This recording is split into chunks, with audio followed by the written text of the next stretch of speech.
जगत गुरु संत रामपाल जी महाराज के अद्भुत अलौकिक सत्संग प्रवचनों ने हिंदुस्तान में ही नहीं बल्कि विश्व में एक आध्यात्मिक ज्ञान की क्रांति ला दी है। लाखों श्रद्धालुओं ने हमें इन सत्संगों के प्रसारण के लिए बधाई पत्र भेजे हैं। इसके साथ साथ कुछ श्रद्धालुओं ने कुछ शंकाएं भी हमारे को भेजी हैं। हमने उन सब श्रद्धालुओं की शंकाओं के निवारण के लिए संत रामपाल जी महाराज से भेंट की तथा महाराज जी से उन सभी शंकाओं का निवारण जाना, जिसकी जिज्ञासा हमारे दर्शकों में बनी हुई है। तो आइए अब जानते हैं परम पूज्य जगत गुरु तत्वदर्शी संत रामपाल जी महाराज से आपकी हर शंका का समाधान। महाराज जी, क्या श्री ब्रह्मा जी रजगुण, विष्णु जी सदगुण, शिव जी तमोगुण है? पुणात्माओं, रजगुण ब्रह्मा, सदगुण विष्णु, तमगुण शिव जी हैं। महाराज जी, इसका प्रमाण कहाँ है? पुणात्माओं, अब यहाँ ये सिद्ध करते हैं कि रजगुण क्या है, सदगुण क्या है, तमगुण क्या है। देखिएगा, ये मार्कंडेय पुराण है, अपने सदग्रंथों से हम सिद्ध करेंगे और ये गीता प्रेस गोरखपुर से प्रकाशित है। सचित्र मोटा टाइप, केवल हिंदी वही की वही उसी तरह। और इसके 123 पृष्ठ पर आपको ले चलते हैं। ये है 122 से शुरू करेंगे हम संस्कृत मार्कंडेय पुराण। यहाँ मार्कंडेय जी अपना ज्ञान बताते जा रहे। मार्कंडेय जी बोले, मुने, इस अब हम 123 पे पढ़ रहे हैं, 123 पे। अब यहाँ मार्कंडेय जी बोले, मुने, रजगुण प्रधान ब्रह्मा, तमोगुण प्रधान रुद्र और सतो प्रधान विश्वपालक विष्णु, यही तीन देवता हैं और यही तीन गुण हैं। परमेश्वर ने 600 वर्ष पहले कहा था, गुण तीनों की भक्ति में ये भूल पड़ो संसारे, कह कबीर निज नाम बिना कैसे उतरो पार। तीन देव की जो करते भक्ति, उनकी को देना हो वह मुक्ति। सिद्ध होगा, रजगुण ब्रह्मा, सदगुण विष्णु और तमगुण शिव जी, यही तीन देवता और यही तीन गुण भी कहे जाते हैं। और कंसेप्ट क्लियर करते हैं, देखिएगा। यह है श्रीमद देवी भागवत, इसमें संस्कृत भी साथ है। यह है अथ देवी भागवतम सभाष टीकम से माध्यम खेमरा श्री कृष्ण दास प्रकाशन मुंबई 4। इसके हम आपको तीसरे सकंद में ले चलते हैं। ये देखिएगा, श्रीमद देवी भागवते भाषा टीका युक्ते तृतीय सकंद है प्रारंभते। यह देखना, इसके ये प्रश्न नंबर 11 पे तीसरे सकंद में और अध्याय नंबर 5 का हम श्लोक नंबर 8वां पढ़ेंगे। 7वां समाप्त होता है। हे माता, शंकर भगवान कह रहे, हे माता, यदि हमारे ऊपर सदा आप दयायुक्त हो तो हमको तमोगुण में किस प्रकार प्रदान किया, ब्रह्मा रजोगुण और हरि सतगुण युक्त किए, क्यों किए? अब संस्कृत भी देखेंगे। ये संस्कृत है। ये 7वां श्लोक समाप्त हुआ, 8वां प्रारंभ हुआ। यदि दया धर्मना सदाम्बिके कथम अहम विहित, मैं क्यों बना दिया, क्यों उत्पन्न कर दिया तमोगुण। और कमल जय, कमल से उत्पन्न होने वाले ब्रह्मा जी को रजोगुण संभव, रजोगुण क्यों उत्पन्न कर दिया। और सुविहित किमु सतोगुणो हरि, विष्णु को आपने सतोगुण क्यों बना दिया। इति सिद्धम रजगुण ब्रह्मा, सतगुण विष्णु, तमगुण शिव जी। और इस गीता प्रेस गोरखपुर से प्रकाशित श्री देवी भागवत के तीसरे सकंद से और क्लियर कर देते हैं। सुचित्र मोटा टाइप, केवल हिंदी और गीता, इसके संपादक हनुमान प्रसाद पोदार, चिमलाल गोस्वामी। और ये यहां से प्रकाशित है। इसके तीसरे सकंद पर आपको थोड़ा सा पढ़ाते हैं। 123 पृष्ठ पे तीसरा स्कंद। विष्णु जी कह रहे हैं, तुम शुद्ध स्वरूपा हो, ये सारा संसार तुम ही से उद्भासित हो रहा है। अपनी माता दुर्गा के बारे में, मैं ब्रह्मा और शंकर, हम सभी तुम्हारी कृपा से विद्यमान हैं। विष्णु जी कह रहे, हमारा आविर्भाव माने जन्म, त्रोभाव माने मृत्यु हुआ करता है। केवल तुम ही नित्य हो, जगत जननी हो, प्रकृति और सनातनी देवी हो। शंकर भगवान बोले, देवी यदि महाभाग विष्णु तुमसे उत्पन्न हुए हैं, प्रकट हुए हैं, तो उनके बाद उत्पन्न होने वाले ब्रह्मा भी तुम्हारे पालक हुए। फिर मैं तमोगुण लीला करने वाला तमोगुणी लीला करने वाला शंकर क्या तुम्हारी संतान नहीं हुआ? अर्थात मुझे भी उत्पन्न करने वाली तुम ही हो शिवे। संपूर्ण संसार की सृष्टि करने में तुम बड़ी चतुर हो। इस संसार की सृष्टि, स्थिति और संहार में तुम्हारे गुण सदा समर्थ हैं। उन्हीं तीनों गुणों से उत्पन्न हम ब्रह्मा, विष्णु एवं शंकर, रजगुण ब्रह्मा, सदगुण विष्णु, तमगुण शिव जी, नियमानुसार कार्य में तत्पर रहते हैं। देवी भागवत के इस चंद पंक्तियों ने 4 कंसेप्ट क्लियर कर दिए। ब्रह्मा विष्णु महेश नासवान है, प्रकृति दुर्गा को कहते हैं, और ये तीनों इसके पुत्र हैं। रजगुण ब्रह्मा, सतगुण विष्णु, तमगुण शिव जी हैं। और ये भी स्पष्ट कर दिया कि हम केवल जो हमें आदेश होता है नियमित ही काम कर सकते हैं, हम किसी का संस्कार घटा बढ़ा नहीं सकते। और ये सिद्ध हो गया रजगुण ब्रह्मा है, सतगुण विष्णु, तमगुण शिव जी। महाराज जी, गीता अध्याय नंबर 7 के श्लोक 12 से 15 में तीनों गुणों के उपासकों को राक्षस स्वभाव को धारण किए हुए मनुष्य में नीच कहा गया है। इसका क्या अभिप्राय है? पुण्यात्माओं, 7वें अध्याय के 4 मंत्र पढ़ेंगे 12 से 15। अब देखिए, ये तो सिद्ध हो गया रजगुण ब्रह्मा, सतगुण विष्णु, तमगुण शिव जी, नथिंग एल्स।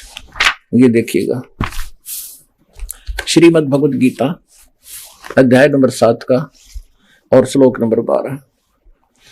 और भी जो सतोगुण से उत्पन्न होने वाले भाव हैं और जो रजोगुण तथा तमोगुण से होने वाले भाव हैं, उन सबको मुझ से होने वाले हैं ऐसा जान, परंतु वास्तव में उनमें मैं और वे मुझ में नहीं है। अब यहां इसने क्या कहा है कि रजगुण ब्रह्मा से, सतगुण विष्णु से, तमगुण शिव जी से जो कुछ भी हो रहा है, रजगुण ब्रह्मा से उत्पत्ति, क्योंकि रजगुण ब्रह्मा जी के अंदर एक ऐसा गुण भर दिया इसने, जीव के बस की बात नहीं, उसके प्रभाव से उत्पत्ति, संतान उत्पत्ति करेगा ही करेगा। और विष्णु जी में सतोगुण ऐसा भर दिया, सब एक दूसरे मोह ममता जकड़े रहेंगे, यहाँ फंसे रहे। और तमोगुण का अपने बेरा शंकर जी के काम करे, ये सब न मार के अपने पिता के पास भेज देता है। ये कहता है इन तीनों गुणों से जो कुछ हो रहा है, रजगुण ब्रह्मा, सतगुण विष्णु, तमगुण शिव जी से, इसका मुख्य कारण मैं हूं, क्योंकि इसको 1 लाख मानव शरीरधारी प्राणियों का निताहार करना पड़ता है, सूक्ष्म शरीर को भून कर खाता है। इसलिए कहता है मैं इनमें नहीं और ये मुझ में नहीं, और ये जो कुछ भी हो रहा है इसका मुख्य कारण, निमित्त कारण मैं ही हूं, मुझ से ही हो रहे। अब आगे देखना, अब 13वें श्लोक में क्या कहा, 7वें अध्याय का, अध्याय नंबर 7 का और श्लोक नंबर 13। गुणों के कार्य रूप सात्विक, राजस और तामस, इन तीनों प्रकार के भाव से सारा संसार प्राणी समुदाय मोहित हो रहा है। इन तीनों गुणों से पूरे, यानी ब्रह्मा विष्णु महेश से परे मुझ अविनाशी को नहीं जानता। अब ये देखिएगा, ये गीता प्रेस गोरखपुर से प्रकाशित है, संपादक हैं इसके, ये देखिएगा, संपादक है हनुमान प्रसाद पोदार, और ये कहां से, ये यहां से प्रकाशित है। ये है रुद्र संहिता और संक्षिप्त शिव पुराण, पृष्ठ नंबर 110 पे, गीता प्रेस गोरखपुर से प्रकाशित, सचित्र मोटा टाइप। इस प्रकार ब्रह्मा विष्णु और रुद्र, इन 3 देवताओं में गुण हैं, यानी रजगुण ब्रह्मा, सतगुण विष्णु, तमगुण शंकर, इन 3 देवताओं में गुण है, परंतु शिव गुणातीत माने गए हैं। वो इन तीनों से अलग हैं। 26वें पढ़ते हैं, अपने मतलब की बात पढ़ेंगे। यहां आगे अब नीचे, पुत्रो, ब्रह्मा और विष्णु को ये काल बोल रहा है, पुत्रो तुम दोनों ने तपस्या करके प्रसन्न हुए मुझ परमेश्वर से सृष्टि और सतिथि नामक 2 कृत, यानी जो 2 विभाग, ये 2 जॉब प्राप्त किए हैं, और ये दोनों तुम्हें बहुत प्रिय है। इसी प्रकार मेरी विभूति स्वरूप रुद्र और महेश्वर ने, मैं नहीं है, ने 2 अत्यंत उत्तम कृत्य, संहार और तिरोभाव प्राप्त किए। अब देखो, ये ब्रह्मा विष्णु तो ये हो गए दोनों पुत्र, और रुद्र और महेश्वर ये इन दोनों से न्यारे, यानी 4 हो गए, और बोलने वाला वो इनका पिता इनसे अलग है। इन तीनों गुणों, रजगुण ब्रह्मा, सतगुण विष्णु, तमगुण शिव जी से परे, दास ने आपको दिखा दिया श्री शिव पुराण के अंदर कि इनका बाप है यो।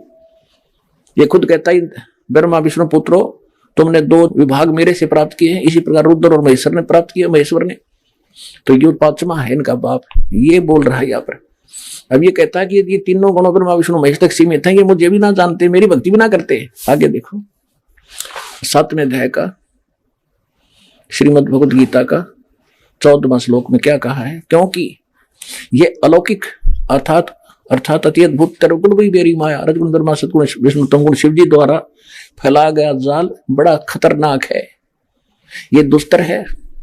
और जो पुरुष मुझको भजते हैं, यानी ब्रह्म साधना करते हैं, वो इनसे ऊपर उठ जाते हैं, माया को उल्लंघन कर जाते, यानी ब्रह्मा विष्णु महेश की साधना करने वाले ब्रह्मा लोक विष्णु लोक शिवलोक में जाएंगे, उनका कम समय होता है। और जो ब्रह्म की साधना करता ब्रह्म लोक में जाता उसका समय ज्यादा होता है, वहां सुख भी ज्यादा ब्रह्म लोक में। लेकिन वह पुंजेब कटती है अपनी ही, और पूंजी समाप्त होते ही, पुण्य खत्म होते ही फिर वापस 83 लाख योनियों में आना ही पड़ता है। तो ये तो इनका प्रोसेस है, ये कभी समाप्त नहीं हो सकता। और फिर इसलिए ये कह रहा है कि उस परमेश्वर की शरण में जा, जहां जाने के बाद फिर लौटकर संसार में कभी नहीं आते। तत्वदर्शी संत बताओगे, मैं नहीं जानता उस मेथड को, वो तरीका वो बताओगे, वो ज्ञान वो बताओगे। तो रामपाल दास हो तत्वदर्शी संत, सारा दाना दाना गिनवा दिया।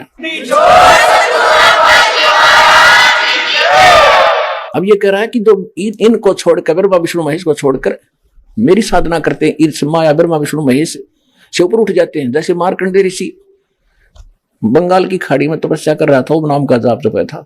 जब इंद्र उसके पास गया तो उसने यही कहा था कि इंद्र, ये इंद्र की पदवी छोड़ दे और अब मैं बताऊंगा साधना, ब्रह्मलोक की साधना कर ले। तो कहते एक आधा व्यक्ति मेरी साधना भी ना करते, अगर मेरी साधना करे तो इन ब्रह्मा विष्णु महेश वाले सुख से ज्यादा लाभ मिल जाए। अब ये क्या कह रहा है कि अब देखो श्रीमद् भगवद गीता अध्याय नंबर 7 का हम श्लोक नंबर 14 पढ़ा है। क्योंकि यह अलौकिक अर्थात अति अद्भुत त्रिगुण में मेरी माया ब्रह्मा विष्णु महेश के द्वारा फैलाया हुआ जाल बड़ा खतरनाक है, दुस्तर है। जो प्रभु मुझको यानी ब्रह्म की साधना करते ये इनसे ऊपर उठ जाते हैं, तर जाते हैं। 15वें श्लोक में कहा कि माया के द्वारा जिनका ज्ञान हरा जा चुका है, जो ब्रह्मा विष्णु महेश से ऊपर किसी की जिसकी बुद्धि उठती नहीं, वहीं तक सीमित है जिनका ज्ञान वो असुर स्वभाव राक्षस स्वभाव को धारण किए हुए मनुष्यों में नीच और दूषित करने वाले मूढ़ लोग मूर्ख मुझको नहीं भजते।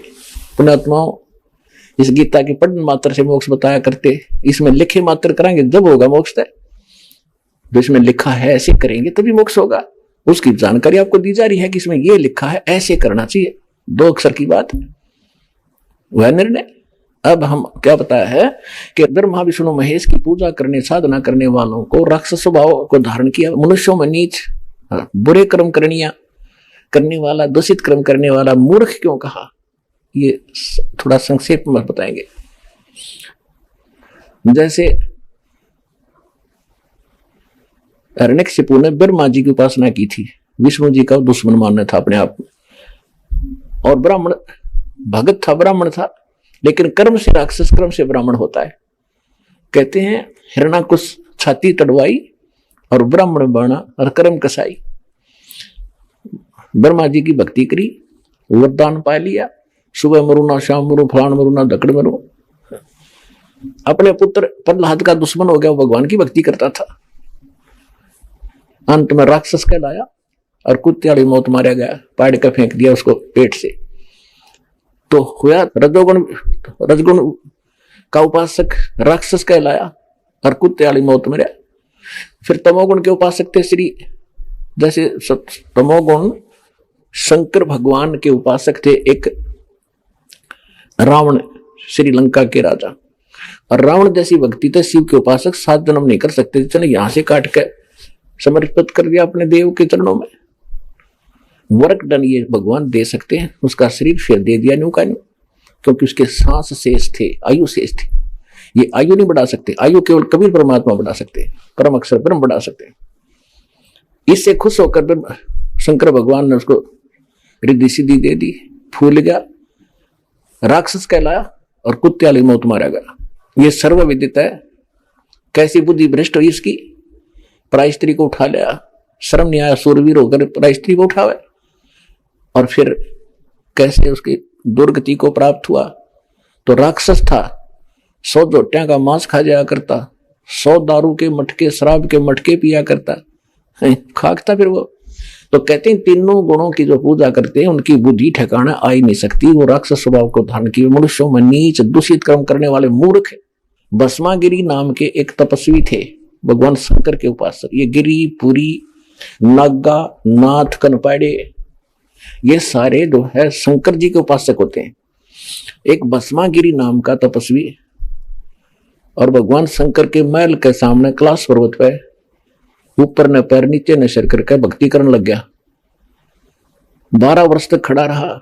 एक दिन पार्वती जी ने कहा कि आप तो भगवान हो, देवताओं के देव हो, महादेव हो, सक्षम हो, समर्थ हो, आपका बच्चा क्या मांगता है पुजारी, दे दो इसको, उठाओ यहां से। भगवान शंकर ने कहा कि बोल भाई क्या मांगता है। भस्मागिरी ने कहा कि भगवान ऐसे नहीं मांगूंगा, पहले वचनबद्ध हो जाओ। भगवान शंकर ने कहा ठीक है, मैं वचनबद्ध हो गया, खड़ा हो गया। फिर आप अपना भस्म कड़ा दे दो, जो आत्मा पर रखा था उसमें शक्ति थी कि किसी के सिर पे ऊपर नो कर दे भस्म, वो खत्म हो जाता था, जल जाता था, राख बन जाती थी।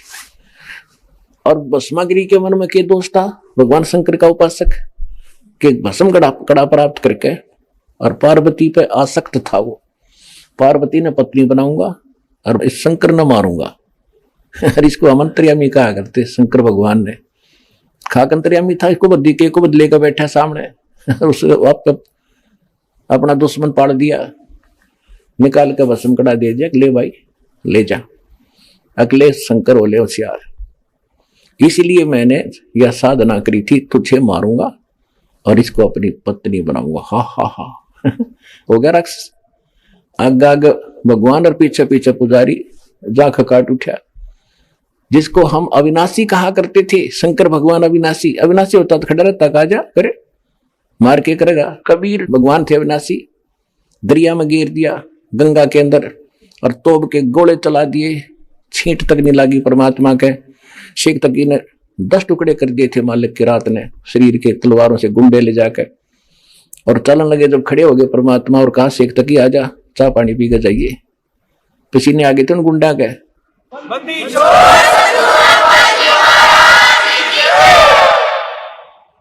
तो शंकर भगवान आगे आगे और उसका पुजारी पीछे पीछे, जाख खाट उठा, टैर बाजता था शंकर भगवान का। अब भगवान ने दया करी, बीच में आकर खड़े हुए खुद परमेश्वर, पार्वती रूप बना के, और कहने लगे भाई डट जा, कहां जा रहे, आ जाओ, मैं भी तो आपके लिए तड़प रही हूं। खड़ा हो गया जब मूर्ख, और कहा कि शंकर भगवान तो 100 किलोमीटर दूर डटेगा नहीं, तू चिंता ना करे। वो खड़े हो गए तो पार्वती कहने लगी कि मुझे डांस करके दिखा। पार्वती रूप में परमात्मा थे, तो उसने कहा देखो मैं तो तपस्वी आदमी, मैंने डांस करना नहीं आता। पार्वती रूप में भगवान बोले ला मैं सिखाती हूँ, इस पैर को आगे कर, इसको पीछे कर, डंडा, फिर इसने ऊपर कर, इसने नीचे करे। जब वो सिर पर आ गया और कर ऊपर, जिस हाथ में कड़ा ले रहा था ना वो सिर पर आ गया, उस पोड़ी बूझ के। जब कह दिया भस्म, भस्मा गिरी, वहां खत्म हुआ। उसके बाद वो भस्मा असुर कहलाया, भस्मासुर राक्षस। जब वो कड़ा लेकर शंकर भगवान के आगे प्रकट हुए परमात्मा विष्णु रूप धारण करके, शंकर जी बोले विष्णु जी भाग ले, बात बिगड़ गई। परमात्मा बोले क्या हो गया भाई, कैसे ऐसे उसने जुल्म कर दिया, मेरे साथ धोखा कर दिया। कोई बात नहीं, उसको मैंने मार दिया है। अगर नहीं ऐसे कैसे मार दिया, वो तो मरने वाला था, उसके पास तो कड़ा है, कि ये कड़ा ले तेरा। कैसे लाए, तब रुके जब कड़ा देख लिया कि कैसे लाए, कि नो ना पूछा कैसे लाए, तू चल वापस, आप चलो। जब उस भस्मागिरी की राख देख ली ना, जब शंकर भगवान के दिल की वो पल्स ठीक हुए और धड़कन ठीक हुई, तो पुण्यात्मा हम कान डले डुआ रखे थे मूर्खा न मारे।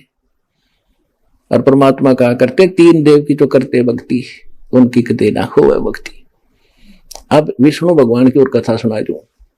एक बार कुंभ का पर्व हुआ हर की पैड़ी हरिद्वार में, और जहां ये कुंभ का पर्व होता है, इनकी दंत कथा लोक वेद मनमाना आचरण है वैसे तो ये सारे के सारे अपने अपने ग्रुप में इकट्ठे हो जाते हैं। पूरी अलग, गिरी अलग, नागा नारे, वैष्णो अलग से, नाथ नारे, कनपाड़े अलग से। तो ऐसे ही उस दिन नागा अपने ग्रुप में, विष्णु अपने, वैष्णो अपने, विष्णु के उपासक वैष्णो कहलाते। और सभी जिस दिन ऊपर भी लगनी थी, स्नान करना था, सबसे पहले नागा पहुंच गए हर की पैड़ियों पे। 10-15 हजार थे वह। पीछे से वैष्णो साधु का ग्रुप आ गया, विष्णु जी के उपासक सतोगुण के। उन्होंने नागाओं से कहा कि नागाओं, जो शिव के उपासक थे तमोगुण के, कि तुम पहले स्नान नहीं करोगे, हम सर्वश्रेष्ठ हैं, विष्णु जी के उपासक हैं, हम प्रथम स्नान करेंगे।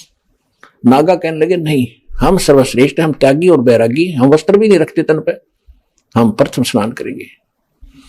तो वैष्णव साधुओं ने अब शब्द बोल दिए उनको कि तुम काहे के श्रेष्ठ हो, पशु की तरह नंगे फिरते हो, टट्टी के हाथ भी नहीं धोते, शर्ट फेड़ो, राख लपेटे रहते हो शरीर के ऊपर, आज तुम स्नान करने वाले होगे, प्रथम हम स्नान करेंगे।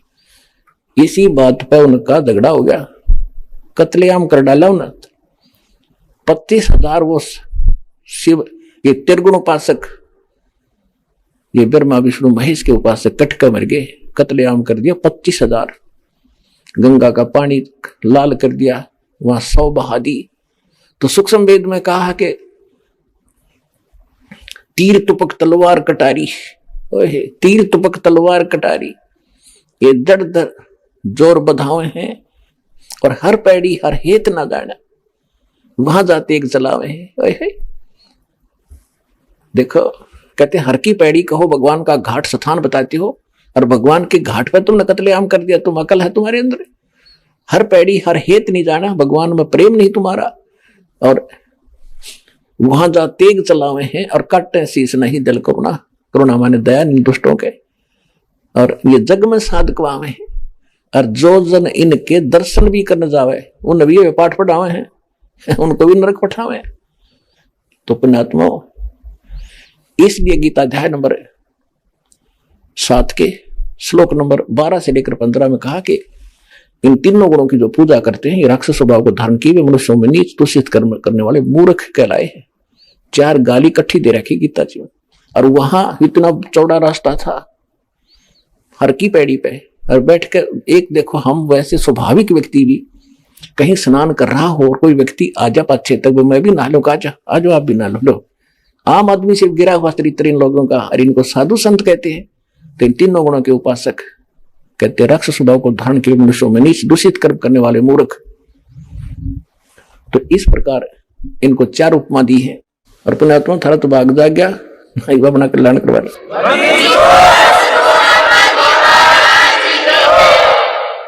आइए अब हम उन श्रद्धालुओं के अनुभव जानते हैं जो जगत गुरु तत्वदर्शी संत रामपाल जी महाराज जी से दीक्षा प्राप्त कर चुके हैं तथा उनके द्वारा बताए गए भक्ति मार्ग पर चल रहे हैं। नमस्कार सर। सत साहेब जी। क्या शुभ नाम है जी आपका? मेरा नाम